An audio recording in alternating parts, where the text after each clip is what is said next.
tani intii dhidibada loo taagay dowlad goboleedka Jubbaland ayaa waxaa hor ka baaxad laga dareemayaa bilicda degmada Kismaayo ayadoo ay si xawliya ugu soo qulqulayaan qurba joogta Soomaaliyeed ee doonaya inay maalgashtaan dalka kadib markii ay Jubbaland xaqiijisay amniga guud ee magaalada Kismaayo. goobta tani waa Sahal Takeaway oo kamid noqotay goobaha ganacsi ee lagu qaxweeyo laguna nasto isla mar ahaantaana ay maalgashadeen dhalinyaro Soomaaliyeed waxaana laga helaa cunnooyin heer sare ah oo lagu farsameeyay qalab casri ah. waxaana munaasabadii xarig jarka Sahal Takeaway ka soo qayb galay qaar kamid ah xubnihii ku guuleystay aqalka sare ee baarlamaanka dowladda federaalka Soomaaliya, xildhibaano ka tirsan golaha shacabka ee dowlad goboleedka Jubbaland iyo gudoomiyaha rugta ganacsiga ee warshadaha Jubbaland. waxaana dhammaantoodba ay bogaadiyeen horumarka sida xawliga ku socda. ugu dambeyntiina qurba joogta Soomaaliyeed ayay ugu baaqeen inay maalgashadaan dalkooda. waxaan aad iyo aad ugu faraxsanahay ka soo qaybgalka caawa halkan kuga soo qaybgalay maqaayadan la yiraahdo Sahal Takeaway.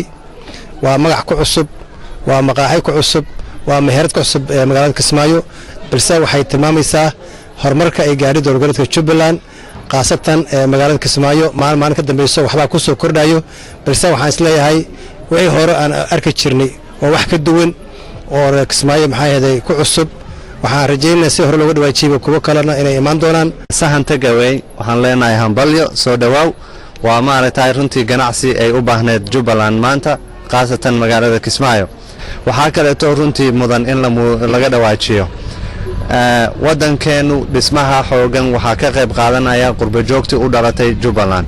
waxaan leenahay qurba joogta u dhalatay Jubbaland horumaryaalka ay soo zaidinaysaan waan dhiirigelinaynaa, waan ina soo dhaweynaynaa. waxaan u baahanahay inaad ka qayb qaadataan horumarka maaragtay gobolkan xagga dakhliga soo nooleynta ilaha dhaqaalaha. waa waxyaalaha ugu weyn oo maanta aan isku haleynayno horumarkan inaan dhiirigelino.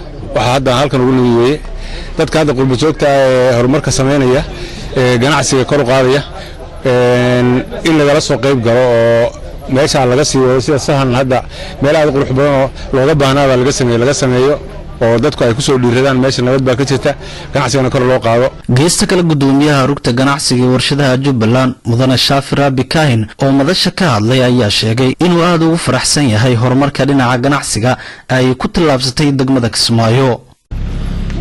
waxaa farxad weyn noo ah inaan furayno qaybo kamid ah horumarka ay sameynayso magaalada Kismaayo dhinaca ganacsiga. waan soo dhaweynaynaa, bulshaduna way u baahnayd. saad u jeedaan meel runtii aad istiraatiiji ah oo wanaagsan oo dadku inay ku caweeyaan ku qaxweeyaan la rabo ay ku taala makaanka ugu fiicnaa ama ugu haboonaa in laga sameeyo ayay laga furay.